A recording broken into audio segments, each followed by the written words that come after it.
Tout a beau être planifié au millimètre, les impondérables sont la partie non négociable d'un événement d'une telle ampleur. Le couronnement du roi Charles III associé à celui de la reine Camilla, le 6 mai prochain, doit consister en une démonstration de pouvoir au monde entier autant qu'une fête nationale et familiale. Depuis 1000 ans que cette cérémonie existe au Royaume-Uni, aucune ne cesse de passer dans couac, ces petits imprévus qui font la joie des observateurs et qui rendent humains les plus divins d'entre nous.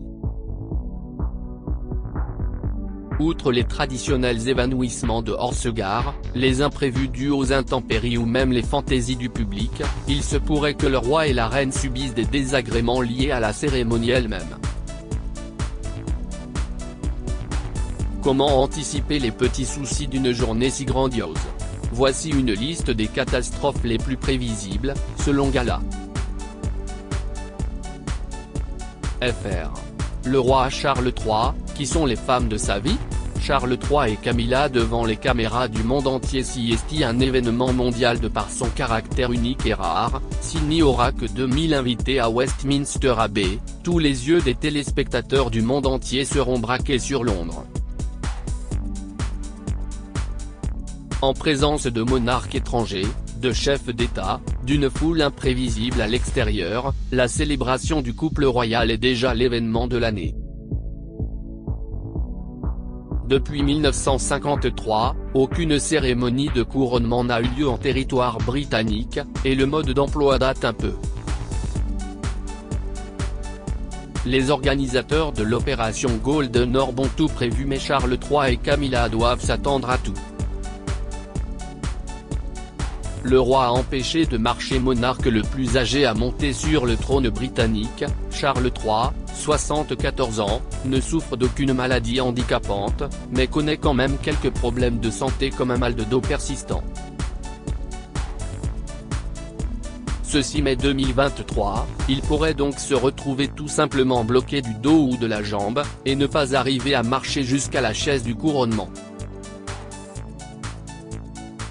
En 1702, la reine Anne avait dû être portée jusqu'à la chaise, souffrant de la goutte.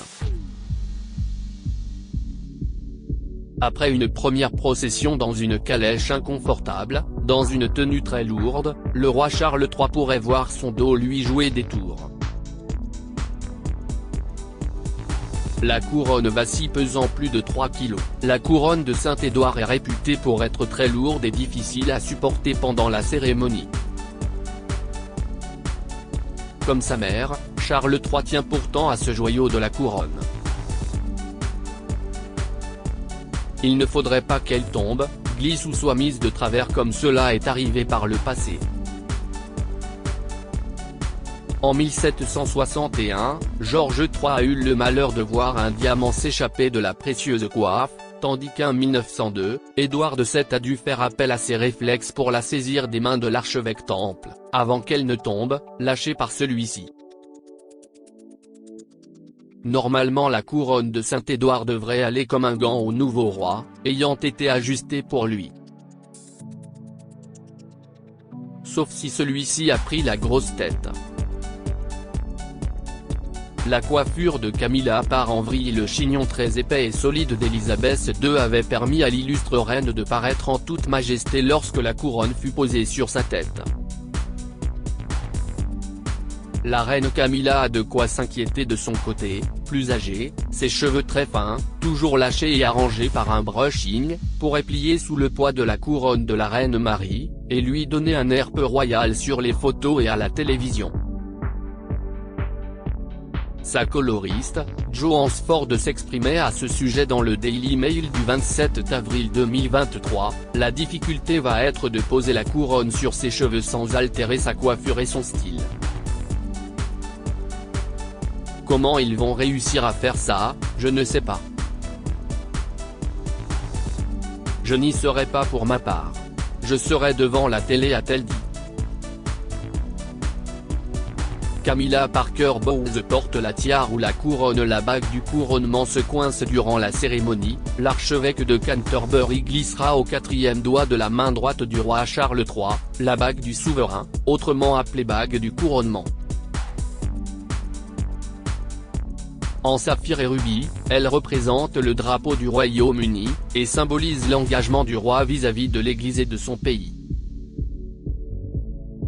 Or, le roi Charles III souffre depuis toujours de ce que l'on appelle les doigts saucisses, ses mains sont souvent rouges et gonflées, ses doigts très boudinés.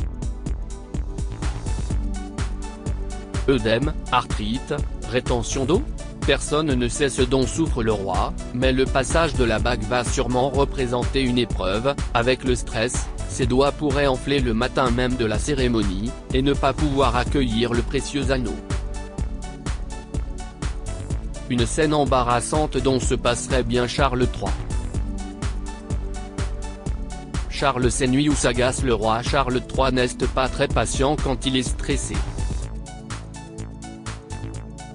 Même s'il était sous le coup de la perte soudaine de sa darling mama en septembre dernier, le monde entier a été témoin de son impatience et de sa frustration lorsqu'il s'est agacé de la présence d'un encrier embarrassant sur son bureau, ou d'un stylo qui fuyait.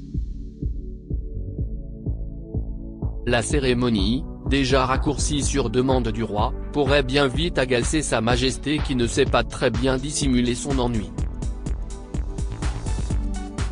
Il ne manquerait plus qu'une caméra ou un appareil photo le saisisse en train de bâiller, de s'énerver ou jetant un regard noir à l'Assemblée. Un moment qui ne ferait pas honneur au roi d'Angleterre. Camilla s'évanouit en pleine cérémonie. La reine Camilla d'Angleterre n'aurait jamais dû se trouver là, son prince charmant ayant épousé en premières noces la charmante Diana. Elle n'aurait jamais pu imaginer se retrouver avec la couronne sur la tête, un beau jour de mai. Et pourtant, voici l'ex-Camilla Parker Bowles en tenue d'apparat au milieu de l'abbaye de Westminster. La femme du roi Charles III n'est pas fan des cérémonies officielles, de nature timide et introvertie, le couronnement la rend très nerveuse. Elle en serait même terrifiée selon les confidences d'un ancien majordome de Clarence House.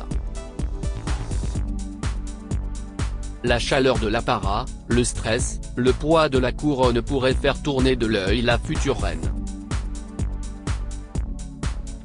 Si est ce qui est arrivé à George IV en 1821, transpirant à grosses gouttes, il a passé la cérémonie à s'essuyer le visage avec des mouchoirs. Avant de demander à respirer des sels pour ne pas tomber dans les pommes. Le prince Louis fait des siennes. Ce serait la catastrophe la plus mignonne du couronnement, mais il y a peu de chances que cela ne survienne, et si le prince Louis, a considéré qu'il assiste à la cérémonie, décidait d'être dans un mauvais jour et de faire des siennes ? Ayant déjà prouvé sa malice lors du jubilé l'année dernière, il a toutefois agrandi depuis. Il s'est montré impeccablement sage à la messe de Noël ainsi qu'à celle de Pâques, et ses parents ont dû lui expliquer de long en large à quel point il devait se tenir. Mais les enfants sont imprévisibles, et Louis, qui vénère son grand-père, pourrait être pris d'une envie soudaine de grimper sur les genoux du roi.